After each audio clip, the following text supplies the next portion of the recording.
ये मुर्गियां एक एक करके अपनी खाल उतारती है, फिर रगड़ रगड़ के नहाती है और डांस भी करती है।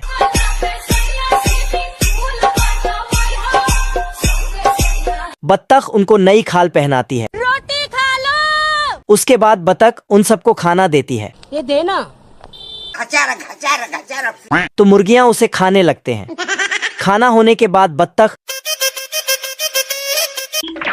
फिर सभी मुर्गियों को वापस घर लेकर आता है और रास्ते में उन सबको गाने भी सुनाता है। अच्छा ठीक है।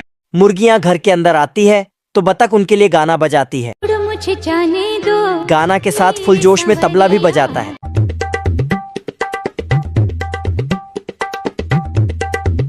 तो मुर्गियां खिड़कियों से निकलती है और अंडे देकर अंदर जाती है और बाहर आती है। बवाल चीज है बे।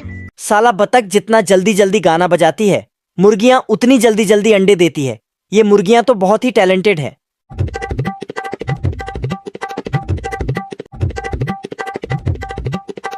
बत्तख इन सब की अंडों को नाप तोल करता है।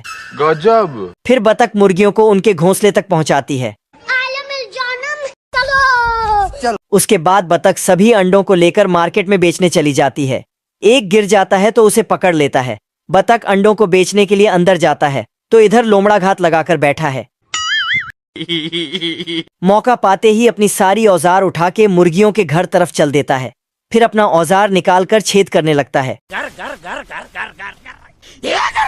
मुर्गियां ये सब देखते ही हमारा घर, हमारा द्वार, हमारा। बत्तख मुर्गियों की आवाज सुनकर 100 के स्पीड से आती है। अंदर आकर बोलती है, कौन है बे? लेकिन बत्तख दौड़कर आकर देखा तो ये छपरी लोमड़ा है। अच्छा बेटे, टिकटॉकी हो। चुपके से आगे आता है और उसके थैले से कुछ निकलता है। लेकिन फिर वापस आता है तो इसके दिमाग में एक दो आइडिया आता है। बत्तख कुत्ते के पास आता है। हाँ भाई सुन ना, सामान लेके पहुँच और बंदे लोग को भी कॉल कर दे। मेरे को इस बार रिक्स लेने का ही नहीं है, बिल्कुल रिक्स नहीं लेने का है। लेकिन कुत्ता साफ साफ मना कर देता है। फिर सुअर के पास जाता है। अम्बा अम्बा अम्बा अम्बा कम्बा कम्बा। लेकिन सुअर अपने बच्चों को दूध पिला रही थी तो ये भी मदद करने से इनकार कर देती है। बेकार है भैया। फिर इसको तीसरा आइडिया आता है। भागते हुए जाती है और पानी में कूद जाती है।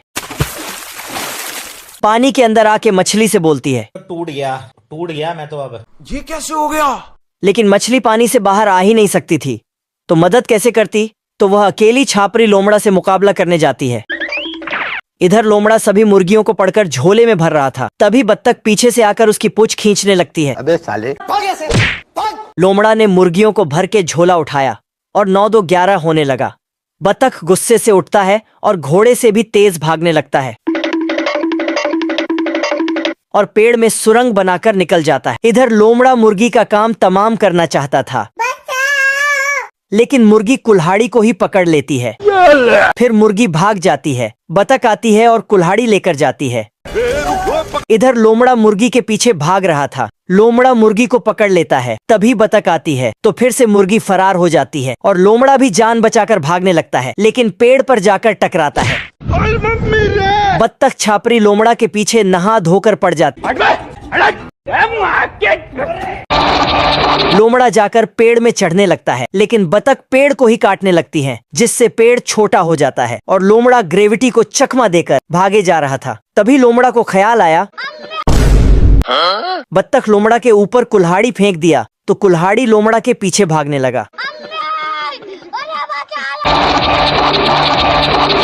रास्ते में पेड़ आते हैं तो पेड़ को भी काट देते हैं, जिससे लोमड़ा का पूंछ दब जाता है और लोमड़ा बत्तख ने लोमड़ा की पूंछ का झंडा बनाया। आप कहाँ थे ज्ञानी बाबा? अगर आपको ये वीडियो थोड़ा सा भी पसंद आया हो तो एक प्यारा सा कमेंट जरूर करना।